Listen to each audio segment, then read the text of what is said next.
Alright guys, what is going on? And we are back with another SmackDown live review. I did not review Raw.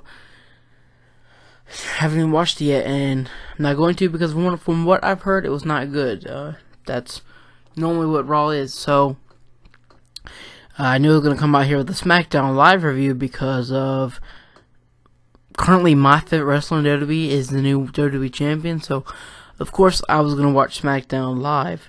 And I gotta say, it was okay tonight. There's a lot of things that I enjoyed, and there were some things that pissed me the fuck off.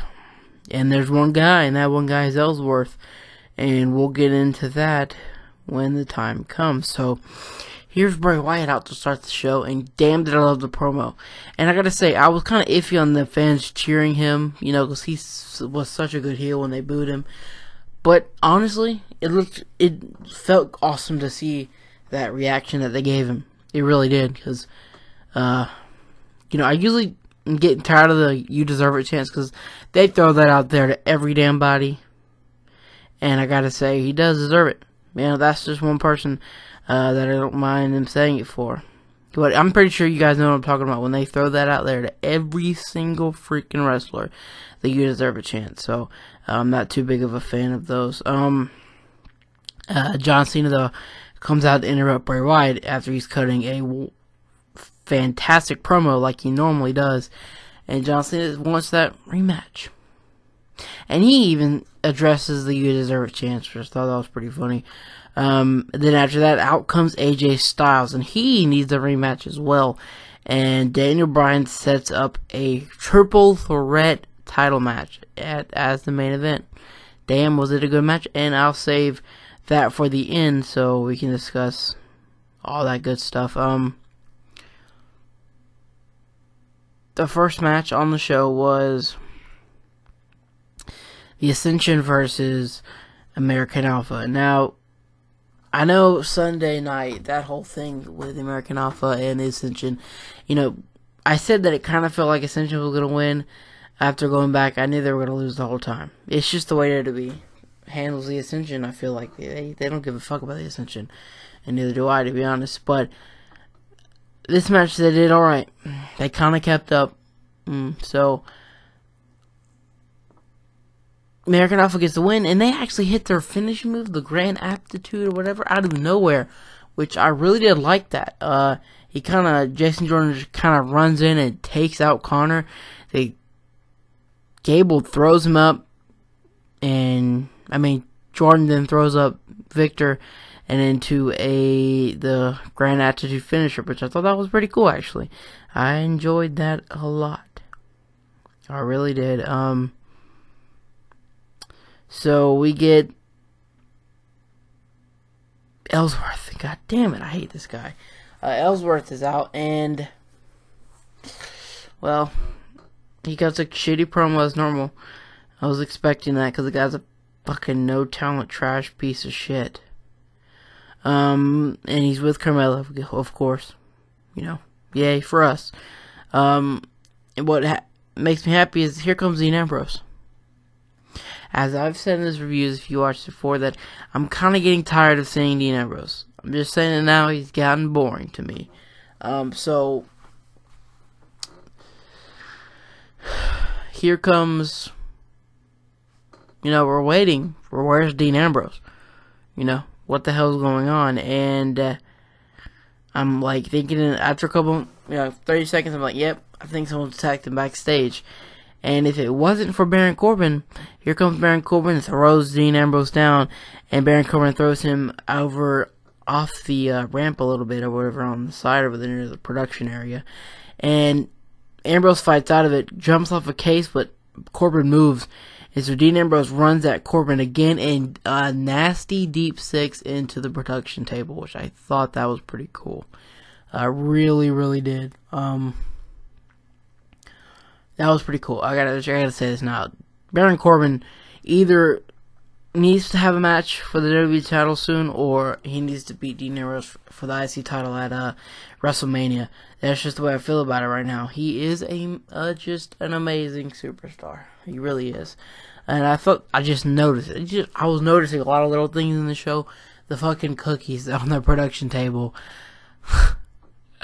I don't know, but like I said, I was looking at the little things this episode, and I gotta say, there was a lot of empty seats.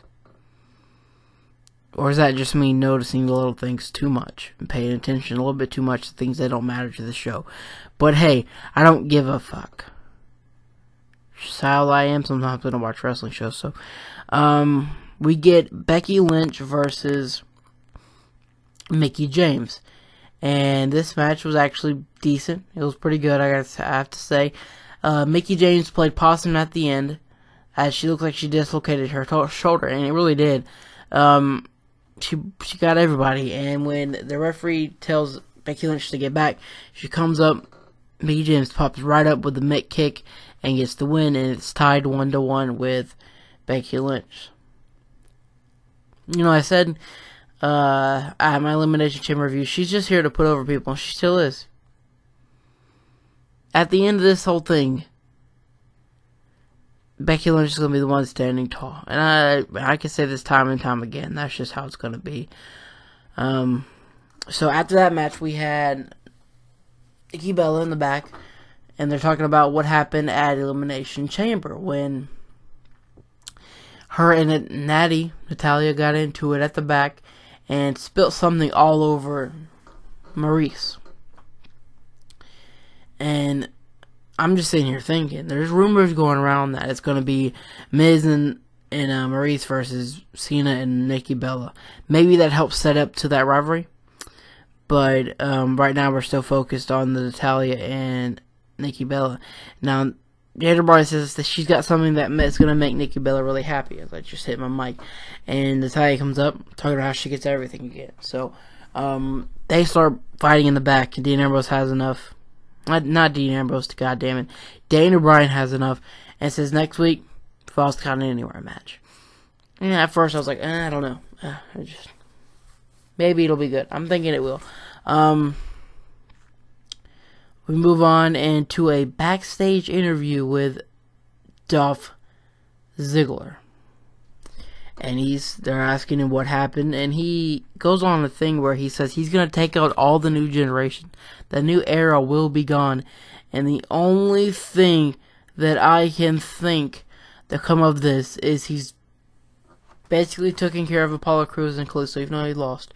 He attacked him after the match Elimination Chamber, and he says if he has to, he'll go through the whole new era, whole generation.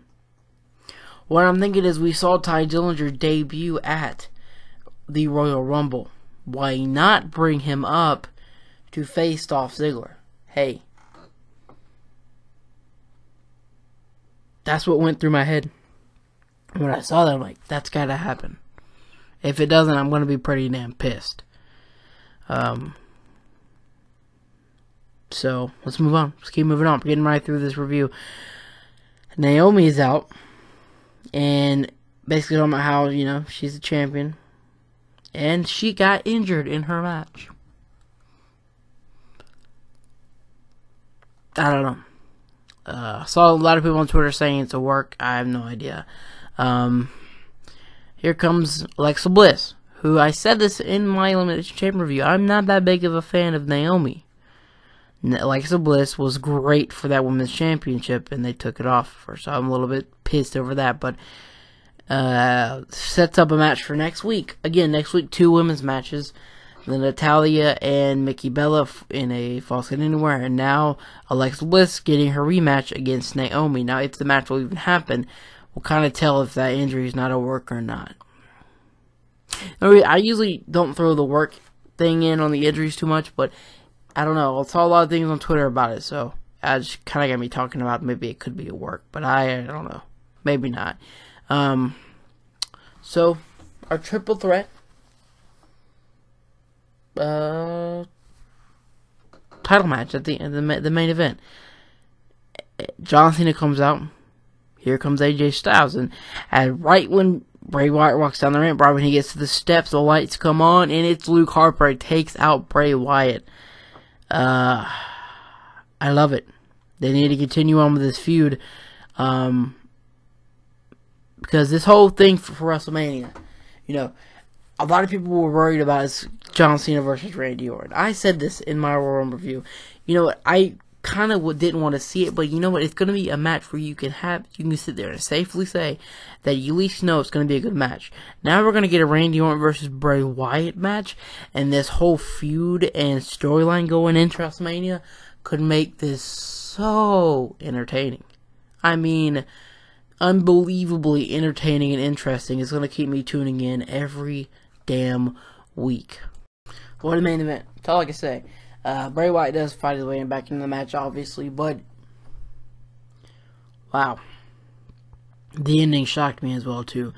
Now, this match was completely chaotic, and oh my gosh, there's no other word to describe it but epic. I mean, AJ Styles, I didn't know if I said this in Elimination Chamber review, but damn has he been looking good lately. Like, he's been hitting some of the craziest high-risk moves ever. I mean, he is pumping it up for WrestleMania, and it seems great. Now, we go to commercial break, and we come back, and AJ Styles comes flying off the off the barricade onto Bray Wyatt on the table, and the table doesn't break. He comes back up, hit the leg drop, push Bray Wyatt through the table. I'm like, damn you commercial breaks, get the fuck out of here. But the match keeps going, and damn was it insane. Like I said, AJ Styles was flying around like fucking crazy. And we go on, and Styles is out of the ring. John Cena actually hits an AA on Bray Wyatt. Bray Wyatt kicks out. Now later on, Styles hits a fucking Styles Clash, and John Cena somehow kicks out, which I was like, what the hell at that point? I don't know. I for a second I was thinking Bray Wyatt might lose. How crazy this fucking match was. Now AJ Styles goes out to the outside for a phenomenal forearm. John Cena stops that, hits the ropes, and AJ bounces off outside of the ring. And then out of nowhere, here comes Bray Wyatt with his sister Abigail and retains his championship. What a match! Oh my lord! What is wrong with Monday Night Raw? I just have to say this here. They see what SmackDown's doing. Why not do what SmackDown's doing? I mean, what's the point? As you can hear my ringtone. Classic Benchwarmers movie. You might know the reference. But, I mean, just what's going on? So, Bray Wyatt celebrating, and here comes Randy Orton. I'm like, okay. Let's get the big confrontation about the match at WrestleMania. And Randy Orton talks about, it just says, you know, he won the Royal Rumble and everything that comes with it. But since Bray Wyatt is the WWE champion, he will not cash that in. And I'm like, oh my god. This is just getting so damn good. I mean, nothing on Monday Night Raw is 10 times even close to what this whole main event was. You know, if it wasn't for this main event, this whole show would be subpar and boring. But this main event just damn was awesome. You know, with that being said, though, let me know what your thoughts were on the show, and damn, do you think Randy Orton and Bray Wyatt will actually happen at WrestleMania? Like I said, this is getting interesting, and what's gonna happen with Luke Harper? This whole Wyatt, I mean, damn. This is why I like the Wyatt family so much. Well, like I said, let me know your thoughts on the show and the review down in the comments below. And I am out. Thank you so much for watching.